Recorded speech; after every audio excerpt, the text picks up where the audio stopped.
Good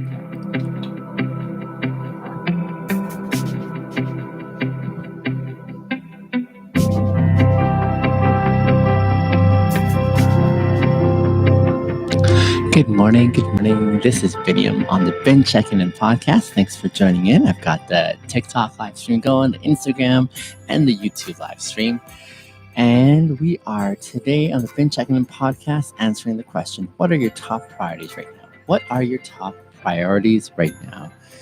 Today is July the 13th, Wednesday, and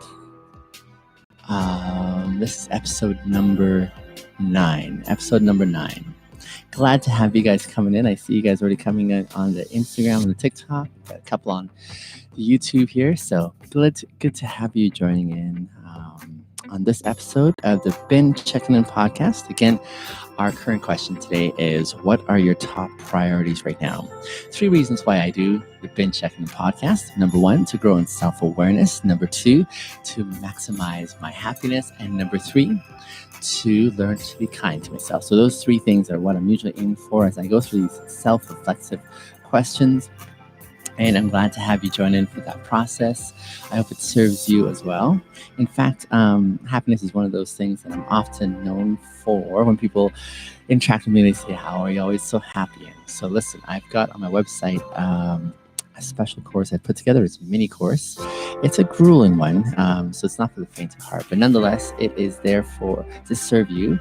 And this one here, this is the Checkin In podcast called nice to have you joining in. The Checkin In podcast, where I look at self-reflective questions and analyze them, answer them, and then invite you to do the same as well. Today's question is, what are your top priorities right now? What are your top priorities at the present moment? But in the midst of answering this question, I also wanted to direct you to a resource for free that I have on my website called How to Truly Be Happy Without Faking It. How to Truly Be Happy Without Faking It. So many of us want to experience this. And so I'm doing well, guys. Thanks for joining in. I'm going to wave whenever you come in like that. Thanks for listening on the Checkin In podcast. My name is Vinium. Let's dive into this question today. So today's question is, what are your top priorities right now? Let's look at the question and consider what the merits of this question. It's a good question to consider, especially when you're looking at what's going on in my life right now. And as you're considering what's going on in your life right now, for me, at least, it gives me that indication of how can I hone in, how can I focus in on what's really, really worthwhile investing in at this present moment. So my top priorities, it gets me thinking in terms of hierarchy. Like, there are so many things we could be doing, right? So many things that are asking for our attention. And yet, if we don't actually stop and say, hey, what is worthwhile actually spending time on? Where am I going to intentionally give focus to right now? We may find ourselves involved in so much, and yet we are falling behind on things that are necessary. So top priorities. I like that it talks about top priorities, which means we have to think in terms of what's more important than the other. Where am I going to put my investment right now? Where am I going to give my attention in specific manner to say, this is where I want to camp out right now. This is where I want to invest myself. So these are the top priorities as opposed to less important priorities. And there are some things that seem really, really important, right? There's this quadrant. I'm not sure what it's called. I used to know once upon a time, but it's a really helpful quadrant. And so if you can consider like a little square broken up into 4 quadrants, imagine the top left corner. It is all things that are not really important and not really worth your while, like you're not interested in. So it's not important and it's not worth your while. So that's things that we're like, whatever. Below it are things that are not important, but you're really into them, right? You're really into them. So the top left corner is things that you're not, things that are not important. They're not a priority, but they are also not really things that you're interested in. So you've got things of importance and things that your desire is in, and this is not it.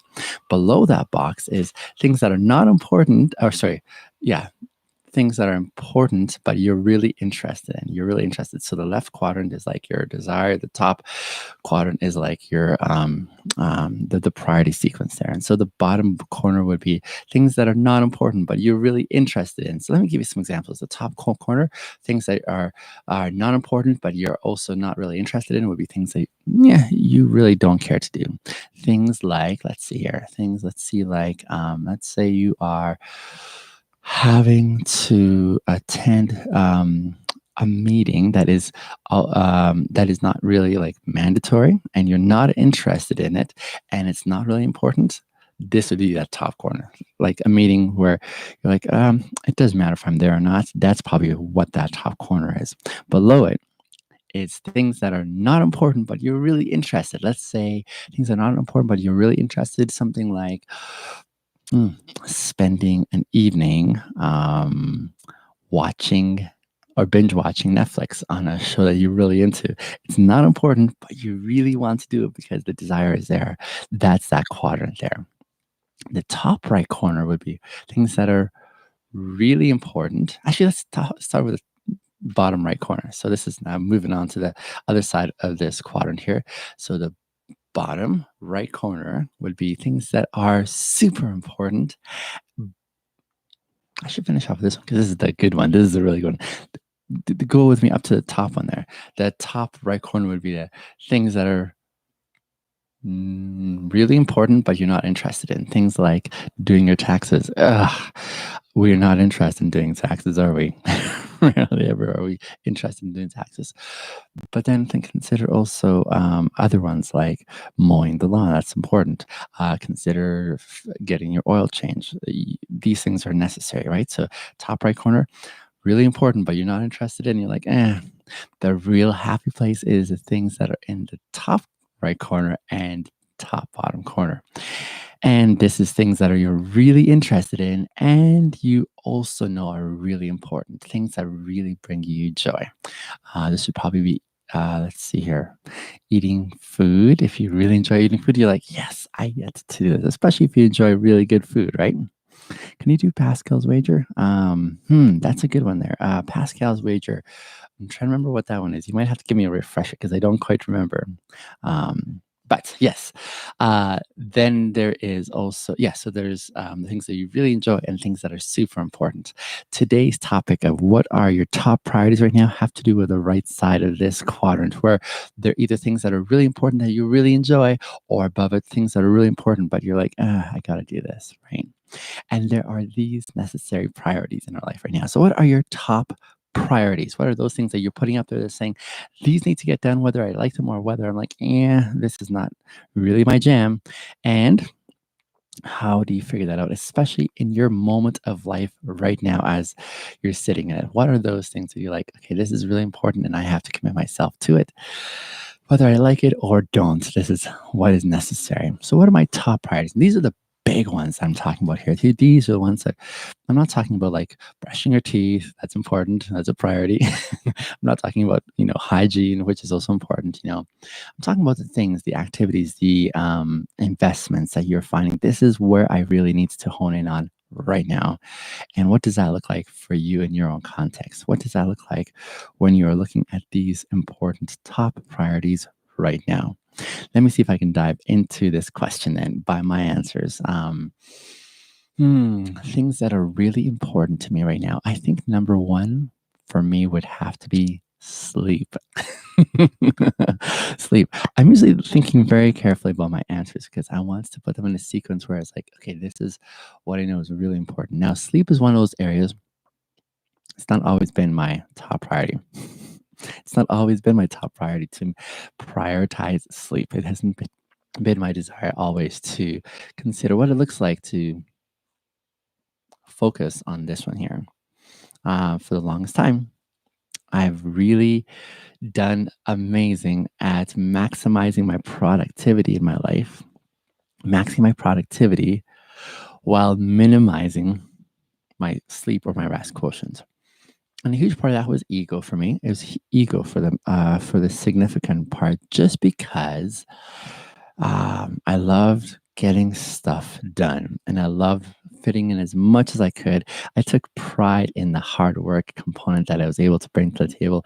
And in the way that I worked hard, there was a certain way in which I approached my work where I was like, sleep, I can get by without it. And I could. My body was able to continue to operate at high levels, and I was able to do, quality work with very little sleep. So I'm talking like 3, 4 hours of sleep if I got sleep. And sometimes in my 20s, my early 20s, I would go like 2, 3 days without even going to sleep just because I could. And I kept on pushing myself. And man, I was like feeling so accomplished. So that was one season. So today, in this present moment, sleep for me is a non-negotiable. It is a non-negotiable. If I don't get sleep, I'm not able to do what I need to do. My body's getting older and older, and as it gets older, I'm in that zone where it is along the lines I have to think in terms of, if I'm not responsible with this priority right now, other things are going to fall apart in significant ways. My body's communicating to me right now saying you only have so much energy to give or to expend. And in only having this much energy, if you're not intentional about how you're going to invest it and how you're going to go forward, sowing that energy, then you're in trouble. I'm not sure if you guys have heard of the spoon theory. The spoon theory is a theory I've heard about recently, and it's a really helpful theory that you can use to communicate with those around you about how much you have to give of yourself. Sometimes we are in seasons of life where everyone feels like we all have to be where we all have to sort of be on the same level of output, right? The same level of output by way of saying, hey, this is the expected quota right here. Everyone's supposed to meet that. And so we put ourselves in these cookie cutter situations. Taylor says it's important for your sleep to be regulated, or is it important for your sleep to be regulated or not in terms of consistent time frame? That's a really good question, Taylor.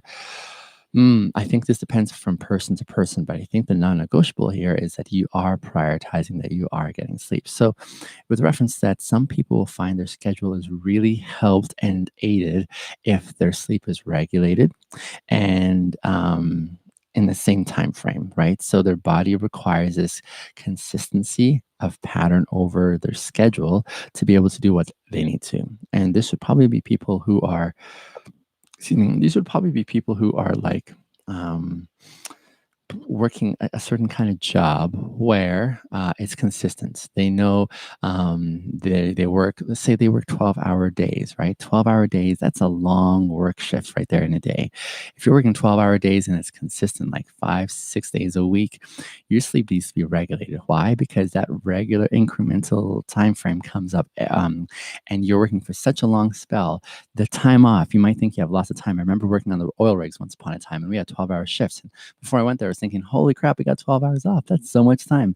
Actually, it's not. You worked so hard in the 12-hour shift that when you're off, you desperately need to replenish your body to get energy again, to do it all over again the next day and then the next day. And so you need to have a regulated time schedule in that context, Taylor, in which you're saying, okay, do I sleep right away or do I like have some unwind time and then get to sleep?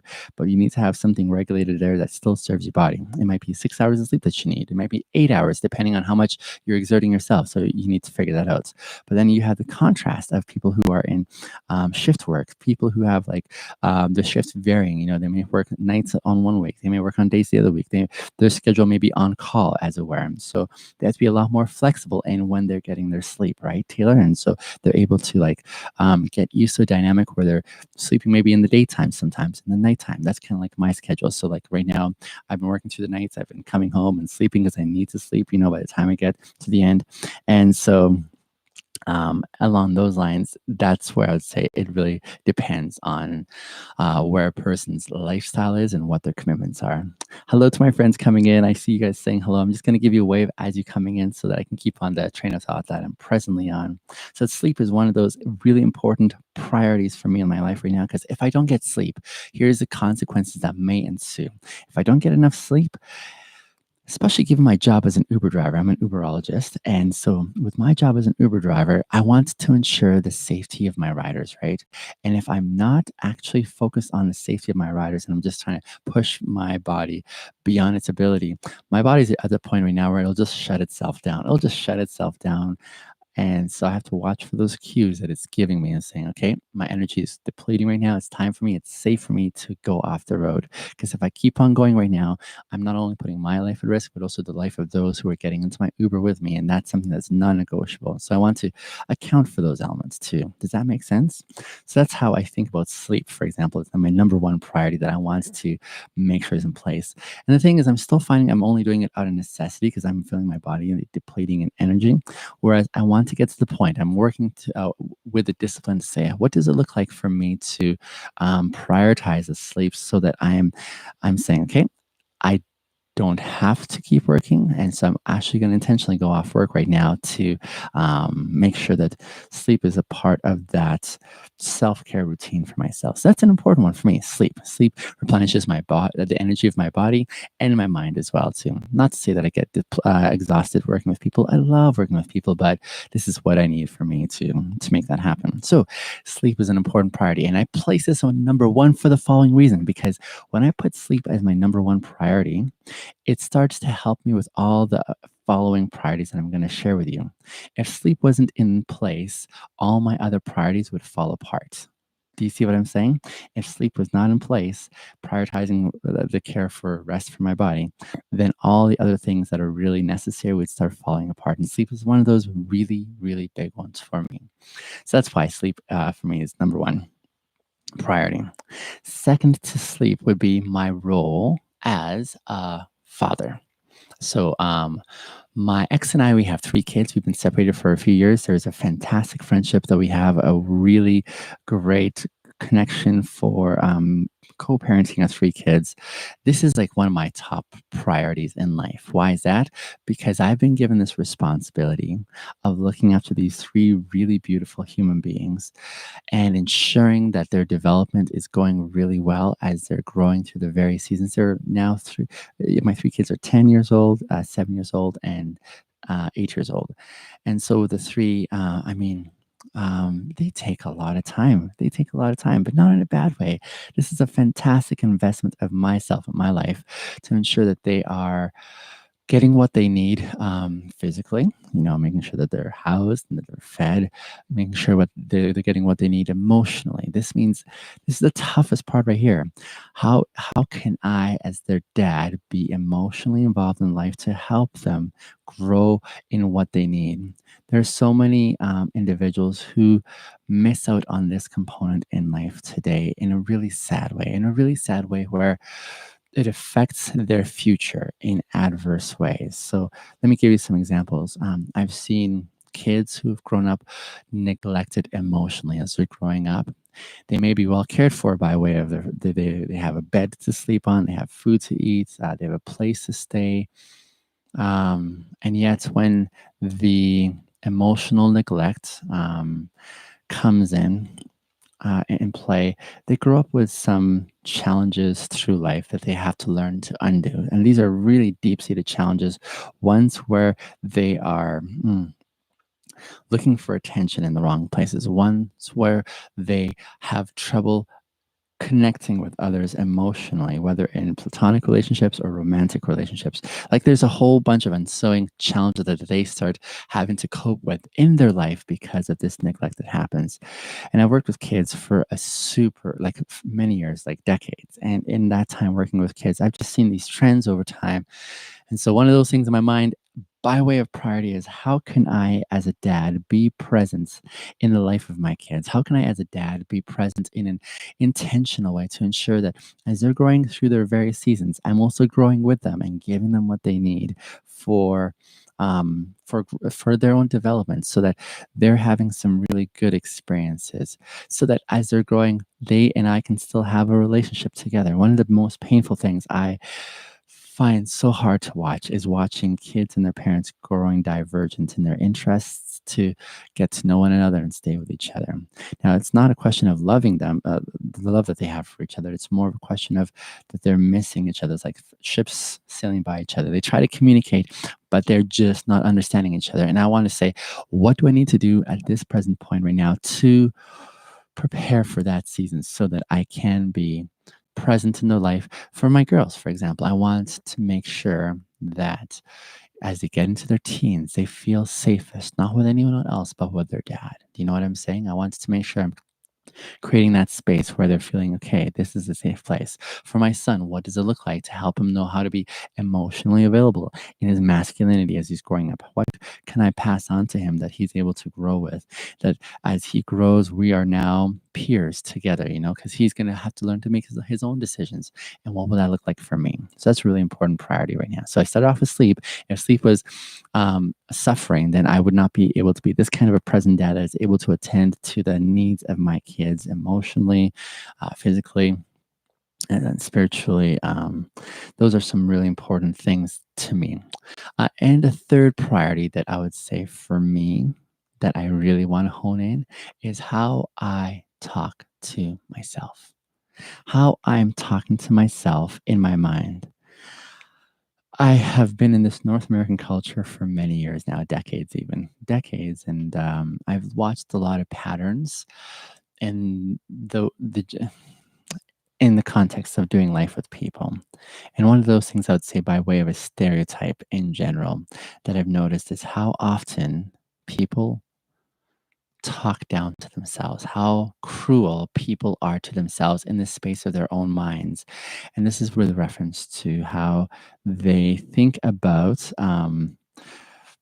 anything really, like from the moment they're waking up, the kind of narrative that's going on in their mind usually goes something along this line. Man, I am so stupid. I'm so dumb. I can't believe I said that. No one likes me. The narrative goes on like this in a really self-critical way, and we talk to ourselves in a way we would never dream of talking to people that we're interacting with in our world, our friends, our family. We would never dream of talking to them like this, even strangers. And yet, we permit ourselves to talk like this to ourselves, and it's tough. It's a tough thing to watch. It's a really tough thing to watch. And so along those lines, mm, mm, one of my priorities, one of my present priorities is how can I speak kindly to myself? In fact, that's one of the premises of this podcast is how can I learn to be kind to myself? This is one of those things I don't think we can do. Taylor says, oh, Lucas says, you're so inspiring. Thank you, my man. Taylor says, mine is more like, why am I an alcoholic and why can't I stop? I hear you, Taylor. Can I tell you something, Taylor? And this is for all of you who are listening in too. I believe that most of us struggle in unique ways. For some, it might be alcohol that is our downfall, right? For some of us, it might be bad eating habits where we eat to soothe our emotions, and that's what that looks like, and we may struggle with weight as a result. For some of us it might be anger issues. I know for me, I used to have an anger issue. You might be shocked to find that out. I used to be a really angry person once upon a time, and so that was one of my struggles. For others it might be codependency. That was one of my strong ones, and to this day it still is, and I'm working on that intentionally in an ongoing way. So I would say, Taylor, that we have unique struggles, and often with those unique struggles, whatever the expression is, whether it's lying, whether it's whatever it is, the way we struggle with those challenges that we have in our life, we often I wish I didn't have this one here. I wish I had something else except for this, because this one here really sucks, and we struggle with it, and then we sort of self-loathe ourselves. We start hating ourselves. We start looking down on ourselves. We start speaking to ourselves in these really discouraging ways. So I get it. I get it. And so the reason why I'm doing this podcast is I want to learn how to be kind to myself. And this is a priority that I want to make in my life. And I'm just inviting you into that process to do the same for yourself. How to learn to be kind to yourself, especially in the way you're speaking to your mind and the way the narrative is going on in there. And so, yeah, along those lines, it is one of those things that I want to consider and saying, what does it look like as a priority for me to learn how to speak to myself? How can I speak to myself in a way where I'm saying, hey, I'm doing the best I can. I goofed up on this one here, but this is what it means to be human, and I am going to be gracious with myself. I am doing really amazing these other qualities. I'm an amazing communicator. I am a really patient person. I give the benefit of the doubt. I feel like I'm a fair person. Here's some ways that I'm speaking to myself to affirm what I know about myself and to say, hey, what I see in the mirror, when I see in the mirror right now, I like. It's a scary thing to look at yourself, especially when you're looking at those challenges that you're struggling your way through that cause you to hate yourself, and say, hey, I see that person who's looking back at me in the mirror and I like what I see. And that person is worthwhile. And this person is worthwhile communicating love to and affirmation to so that I can grow to become a better person. This is a priority for me because if I neglect this one here, as I try to be a present dad to my kids, I am not all there all the time because I'm speaking bad to myself while I'm trying to be encouraging to my kids or to my friends or to you guys, my community, if I am speaking all these encouragements to you, but I'm not saying the same thing to myself, there is a discord there. There is something that isn't quite lining up. It is something that just doesn't make sense. That you be mean to yourself, but kind to those around you. It's almost like saying to someone, here's an amazing banquet of food. Here's some amazing food on this table, and it's really good. I know it's good, but I'm not going to eat it. But you should come and eat it because it's amazing, but I'm not going to eat it. I'm going to starve myself so you guys can eat. That doesn't make sense. Why not go and eat this amazing food for yourself, satiate your hunger, serve yourself, and then go on and say to others, hey, I've had this food. It's so amazing. You need to have some. And there's plenty left over for you guys. This is another priority for me in my life. These are some key priorities that I keep front and center in my mind. Number one, sleep. How can I make sure that my body's getting what it needs by way of rest? Because I've always skimped out on that and I want to be on a different tangent. So that's a priority for me. How can I be a present dad to my kids? I want to make sure I'm doing really, really well. I'm never disappointed in myself, though. Is that a problem? I know I'm not the best version of myself. So on the one hand, Taylor, while it's okay not to be speaking bad to yourself, I would say it is worthwhile in trying to do the best you can in growing. Does that make sense? Um, it makes sense to strive. Here's the thing: is while it is an important place to start off with self-reflection, saying, "Hey, I may not like what I'm seeing right now." I can still be kind to myself, saying, hey, you're still a good person that's trying your best. And you want to keep striving. And that's why I say, even though you know you're not the best version of yourself, there's an element where disappointment is a good expression as long as it's not going into that zone of, oh man, I'm a bad person, right? And so along those lines, I would say a helpful expression of disappointment for me would be like, oh man, I'm really sad that I did this. Not that I'm a bad person. I'm really sad that I did this, X, Y, and Z. I'm really sad that I made that decision.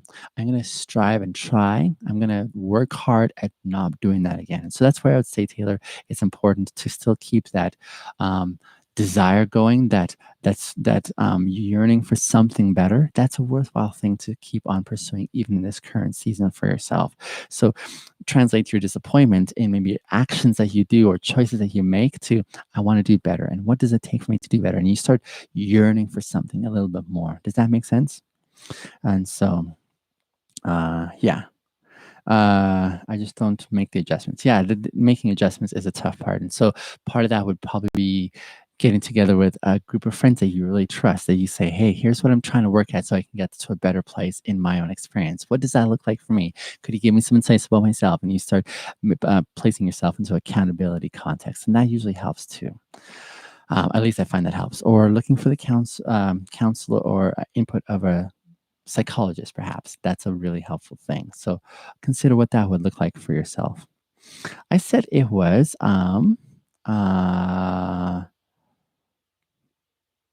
12 today. I said the 13th, but it's actually the 14th. I'm missing a day. Listen, friends, the time is coming to a close on today's podcast. But before I go, I want to encourage you guys in a couple of key ways. Today's topic was, what are your top priorities right now? I've given you 3 of mine that I feel really strongly about, that I want to hone in on. I haven't talked anything about my business, which is also a priority, but that plays second tier to any of those today. I'll definitely be going on Uber here soon. Yes. How do you control your anger more? I feel that I sometimes get frustrated way too quickly. I had to work on it slow by slow, increment by increment, catching it over time, and that was what helped me max. It was a really big challenge, but if you're patient to wait for the long haul, you're able to start working your way towards something that you're more inclined towards. And so that's how I'd probably encourage you there. Guys, there's 3 key reasons why I do this podcast. I've been checking in podcast. This is episode number 9. Answer the question, top priorities right now, what are they for you? Why I do this is for 3 reasons. Number 1, it's because I want to grow in my awareness of myself. That's a really important thing. I want to get to know who Binyam is. I want to, secondly, learn to be kind to myself. That's a really important thing that I think so many of us struggle with. And so that's why I do that. And thirdly, I want to maximize my happiness. Listen, on my website, I've got a fantastic resource I want to offer free to you. My 3 key ingredients of how I experience kindness in an ongoing way. And I would love to commend that resource to you. Check out binyamashes.com/happiness, and that's where you can find that resource. I would love to offer that to you. It's not for the faint of heart, but it's worthwhile. The time here is currently 9:45 in the morning. It's a later start for me after a late night for working, but I'm so glad to have you guys join me on this episode of the Ben Checkin In podcast. Listen, I would love to hear your comments on the YouTube live stream, on the Instagram live stream, and the TikTok live stream. I would love to hear your questions and thoughts on today's topic of the top priorities right now. What are they for you? What are your thoughts on mine that I shared? But I really appreciate you guys chiming in for today's live stream on the Ben Checkin In podcast. My name is Binyam. I would love to partner with you even further, so check out my website, binyamashes.com. I've got tiers there that enable you to be a part of my ongoing and exclusive live stream where you can have more access and I can answer your questions. We can talk about whatever's on your mind in relation to kindness and what that looks like. But thanks for being here today.